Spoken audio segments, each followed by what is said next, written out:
Hello again. Many people, I am one of them, are puzzled to see that the Royal Navy is seemingly in tip-top shape when it comes to mounting operations thousands of miles away off the Horn of Africa. They are ready and able to disrupt the seaborne activities of irregular forces and pirates based in Yemen, which shows that despite all that we read in the newspapers, that they are still a force to be reckoned with. One cannot help but wonder then that the political will does not exist to use their prowess a little nearer to home.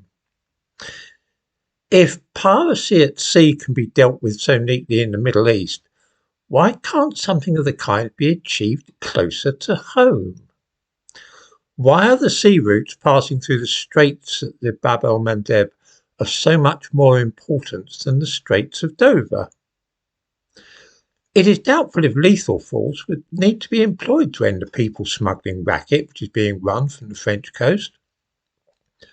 A couple of landing parties of Royal Marines or the Special Boat Squadron would surely be able to tackle the gangsters who are arranging the boats and recruiting the passengers. They could then be handed over to the relevant authorities.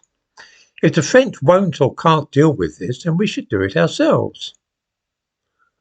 What, after all, is the purpose of a navy? Any navy? One primary strategic purpose of a navy is to deter seaborne invasions of the home country. Stripped of all the verbiage about asylum seekers and so on, it's clear that what we are witnessing in Britain is a seaborne invasion. Surely other people must have noticed that these supposed refugees are not the kind of people that most of us think of as refugees. They are not the very old, the disabled, small children and so on. Rather, they are overwhelmingly fit and healthy young men who are not typical refugees at all. They are all of fighting age. Many, perhaps most, are Muslim.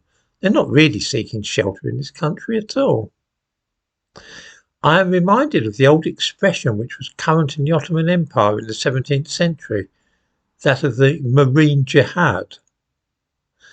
Let's recall the Royal Navy from the Red Sea and set them to work protecting our territorial waters from what many of us see as a slow-motion invasion by forces hostile to this country.